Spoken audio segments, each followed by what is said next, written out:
ಅರೆ ಇದೇನಿದು, ಲ್ಯಾಪ್ಟಾಪೇ ವರ್ಕ್ ಆಗ್ತಿಲ್ಲ, ಹ್ಯಾಂಗ್ ಆಯ್ತಾ? ಶೇಟ್.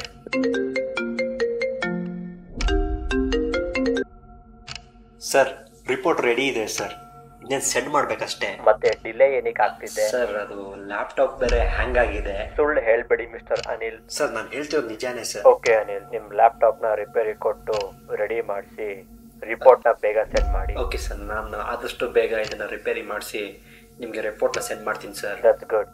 Any queries? ಸರ್ ಅದು ನನಗೆ ಸ್ಯಾಲ್ರಿನೂ ಆಗಿಲ್ಲ ಸರ್. ಎಲ್ರಿಗೂ ಆಗಿದೆಯಲ್ಲ? ಅದೇ ಸರ್ ನನಗೂ ಅರ್ಥ ಆಗ್ತಿಲ್ಲ. ಎಲ್ರಿಗೂ ಆಗಿದೆ ಸರ್, ನಾನು ಒಬ್ಬನಿಗೆ ಆಗಿಲ್ಲ. ಮತ್ತೆ ಅದು ನಿಮ್ಮ ಬ್ಯಾಂಕ್ ಪ್ರಾಬ್ಲಮ್ ಆಗುತ್ತಲ್ಲ?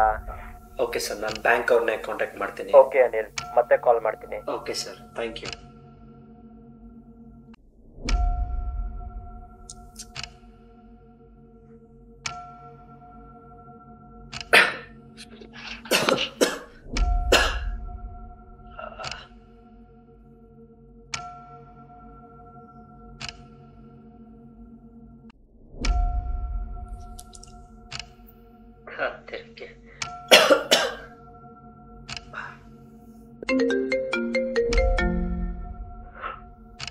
ಅರೆ ಫೋನ್ ಬೇರೆ ಸ್ವಿಚ್ ಆಫ್ ಆಯ್ತು.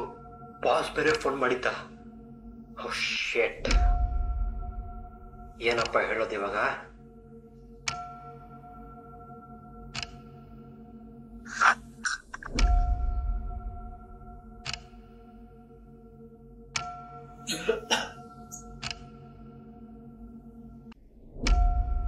ಫೋನ್ಗೆ ಒಂದು ಅರ್ಧ ಗಂಟೆ ಬೇಕೇ ಬೇಕು ಆನ್ ಆಗೋದಕ್ಕೆ.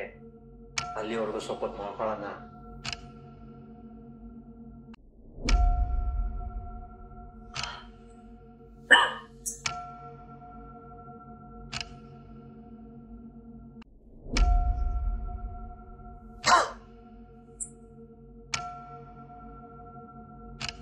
ಅದಿಲ್ಲ, ಯಾಕ ಮಲ್ಕೊಂಡಿದ್ಯಾ? ಊಟ ಮಾಡಿ ಮಲ್ಕೊಳ್ಳುವಂತೆ ಬಾ.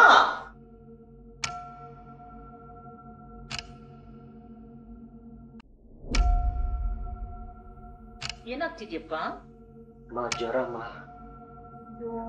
ಸರಿ ಪಾಪ, ಸರಿ ಬಾ.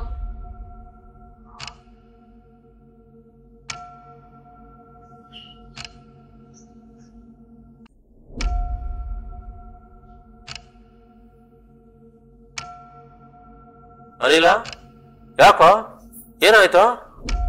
ಸ್ವಲ್ಪ ಹುಷಾರಿಲ್ಲ.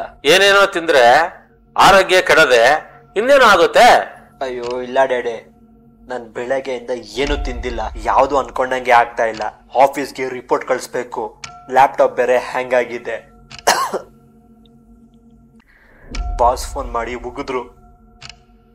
ಸರ್ ನನಗಿನ್ನೂ ಸ್ಯಾಲ್ರಿ ಆಗಲಿಲ್ಲ, ಯಾಕೆ ಅಂತ ಕೇಳಿದ್ದಕ್ಕೆ ಬೇರೆಯವ್ರು ಎಲ್ಲರಿಗೂ ಆಗಿದೆ, ನಿನ್ಗೊಬ್ಬನಿಗೆ ಆಗಿಲ್ಲ ಅಂದರು. ಲ್ಯಾಪ್ಟಾಪ್ ಏನೋ ಸ್ವಲ್ಪ ಸರಿಯಾಗೋ ಥರ ಇತ್ತು.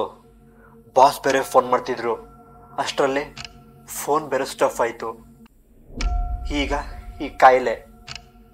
ಯಾಕೋ ಡ್ಯಾಡಿ, ನನ್ನ ದಿನಾನೇ ಸರಿ ಇಲ್ಲ ಅನ್ಕೊಳ್ತೀನಿ. ಹೋಗೆ ಅವನಿಗೆ ಕುಡಿಯೋಕ್ಕೆ ನೀರು ತಗೊಂಬಾ.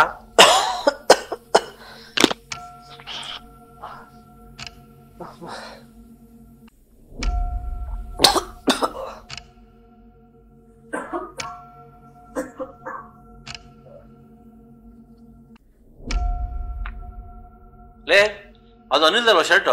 ಹೌದು ರೀ, ಈ ಬಟ್ಟೆ ಅವನ್ಗೆ ತುಂಡಾಗುತ್ತೆ ಅಂತ ನೆಲ ಒರ್ಸಕ್ಕೆ ಧೂಳು ಹೊಡೆಯಕ್ಕೆ ಇಟ್ಕೊಂಡಿದೀನಿ. ಅಯ್ಯೋ, ನಿನ್ನ ಅನಾರೋಗ್ಯಕ್ಕೆ ಕಾರಣ ನಂಗೆ ಗೊತ್ತಾಯ್ತು. ನಾವು ಇಷ್ಟಪಟ್ಟು ಕೊಂಡುಕೊಂಡು ಹಾಕಿಕೊಳ್ಳುವ ಬಟ್ಟೆಯಲ್ಲಿ ನಮ್ಮ ಪಾಸಿಟಿವ್ ಎನರ್ಜಿ ಇರುತ್ತೆ. ಅದು ತುಂಡಾಯ್ತು, ಹರಿದೋಯ್ತು ಅಂತ ಧೂಳು ವರ್ಷಕ್ಕೆ ಹಾಕೊಂಡ್ರೆ ಅದರಲ್ಲಿರುವ ಪಾಸಿಟಿವ್ ಎನರ್ಜಿ ನೆಗೆಟಿವ್ ಎನರ್ಜಿ ಆಗಿ ಬದಲಾಗುತ್ತೆ. ಆಗ ನಿನಗೆ ಈ ತರ ಸಮಸ್ಯೆಗಳು ಕಾಣಿಸ್ಕೊಳ್ಳುತ್ತೆ.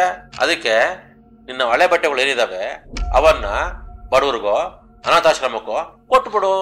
ಆಗ ನಿನ್ನ ಬಟ್ಟೆಗಳನ್ನ ಅವ್ರು ಹಾಕೊಂಡು ನಿನ್ನ ಪಾಸಿಟಿವ್ ಎನರ್ಜಿ ಅವ್ರಿಗೆ ಬರುತ್ತೆ. ಅಲ್ಲ ರೀ, ತುಂಬಾ ಜನ ಆತರ ಬಟ್ಟೆ ಕೊಡಬಾರ್ದು ಅಂತ ಹೇಳ್ತಾರಲ್ಲ. ತುಂಬಾ ಜನ ಹೇಳ್ತಾರೆ ಹೀಗ್ ಮಾಡ್ಬೇಡಿ ಅಂತ. ಮಾಡಿ ನೋಡಿ. ಹೌದು ಡ್ಯಾಡಿ, ನೀನು ಹೇಳೋದು ಸರಿ ಇದೆ. ನನ್ನ ಲೈಫಲ್ಲಿರೋ ಪಾಸಿಟಿವ್ ಎನರ್ಜಿ ಅವ್ರಿಗೆ ಸಿಕ್ಕಿದ್ರೆ ಅವ್ರ ಲೈಫಲ್ಲೂ ಸ್ವಲ್ಪ ಪಾಸಿಟಿವಿಟಿ ಬರುತ್ತೆ. ನೀವು ಅಷ್ಟೇ ನಿಮ್ಮ ಮನೇಲಿರೋ ಹಳೆ ಬಟ್ಟೆಗಳನ್ನ ನೆಲ ಒರೆಸೋಕ್ಕೆ ಧೂಳು ಹೊಡೆಯೋಕ್ಕೆಲ್ಲ ಇಟ್ಕೊಳ್ಬೇಡಿ. ಯಾವುದಾದ್ರೂ ಅನಾಥಾಶ್ರಮಕ್ಕೆ ದಾನ ಮಾಡಿ, ಅವ್ರಿಗೆ ತುಂಬ ಸಹಾಯ ಆಗುತ್ತೆ. ಮತ್ತು ನಿಮ್ಮ ಬಟ್ಟೆಲಿರೋ ಪಾಸಿಟಿವ್ ಎನರ್ಜಿನ ಅವ್ರು ಹಾಕ್ಕೊಂಡು ಅವ್ರ ಲೈಫಲ್ಲೂ ಒಂದು ಪಾಸಿಟಿವಿಟಿ ಬರುತ್ತೆ. ಈ ವಿಚಾರ ನಿಮ್ಗೆ ಇಷ್ಟ ಆದರೆ ದಯವಿಟ್ಟು ಸಬ್ಸ್ಕ್ರೈಬ್ ಆಗಿ. ಇದೇ ಥರ ಇನ್ಫಾರ್ಮೇಟಿವ್ ಕಂಟೆಂಟ್ನ ಮಾಡ್ತೀನಿ. ನನ್ನನ್ನು ಹೀಗೆ ಸಪೋರ್ಟ್ ಮಾಡಿ. Thank you.